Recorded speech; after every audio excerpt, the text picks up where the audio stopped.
This is Joe's Corner 76. I will be discussing the human condition. In order to change it, be involved. Here is what I think the conservatives need to do to win. See if you agree. I follow the polls and look at the results on an ongoing basis. The conservatives had a commanding lead while Trudeau was the leader they were running against. Now, carbon tax Carney appears to be the next Liberal leader. Recent polls show the Liberals' poll results improving against the Conservatives if he becomes leader. It's hard to predict if this is just an anomaly or if it will last. The last thing we need is another minority government. I am calling on all conservatives not to be complacent and assume that the conservatives will win. We don't need people thinking that a conservative victory is a surety. Some people might not vote because of this. We need every vote guaranteed victory. Some ridings have been lost by less than 100 votes or less. The Liberals, under carbon tax Carney, are trying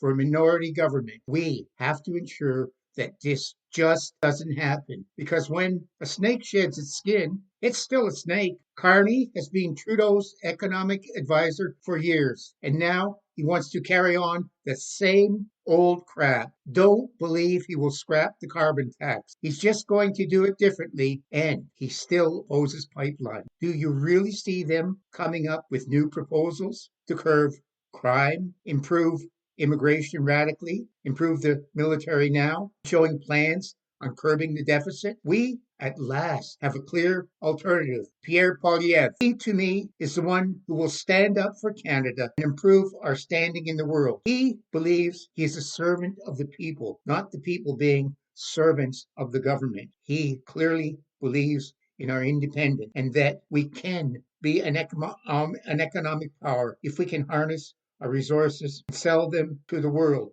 not just one market, the US. He has clearly outlined a plan to strengthen the military by 2027, not 2030, 2032. He has proposed a base in the Arctic to protect our interests. He proposes he would streamline the process to build pipelines, liquid gas plants, and nuclear power. He has offered a plan to fight crime by decreasing the number of times offenders are released and increasing punishments for habitual criminals. He will not fund any safe injection sites for drugs, but rather spend the money on drug rehabilitation. He proposes life sentences for fentanyl traffickers. He has proposals for the housing crisis, that he defund the CBC, reduce the size of government, reduce taxes, both personal and business, to increase investments in Canada, create good paying jobs. These are a few things he needs to get rolling in the first 100 days in office. Clearly outlined, Canada is in a state of war economically, and he will use all of the government's powers to get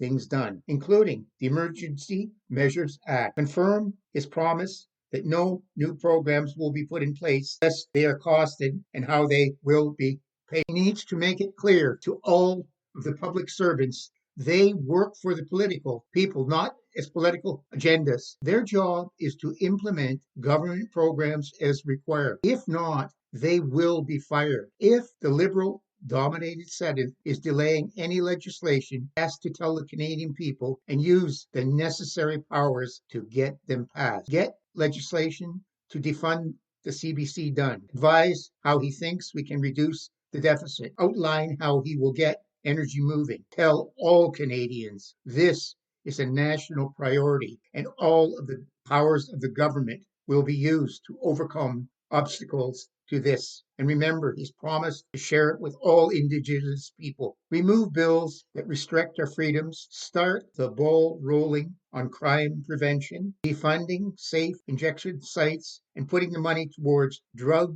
rehabilitation. Declare we will reach 2% of our GDP for military spending by 2027. After this period, advise how he's going to work to remove intra-provincial start to get Canada involved with negotiating trade agreements with other markets so we can lessen our dependence on the US. He must strongly curb immigration back to levels where we can integrate them into our systems. Deport terrorists who commit acts of terror or who preach hatred if they are not citizens. Should people who became citizens and committed acts of terrorism have their citizens revoke? I don't know. It's something to think about. Remove people who have passed the limits of their visas. We need to increase the immigration forces to do this. Use the military along with border security to protect our borders. Put tax cuts in place for individuals and business so we can attract investment, create jobs, and improve productivity levels. Let the world know we are open for business. Canada is a good place to invest in. We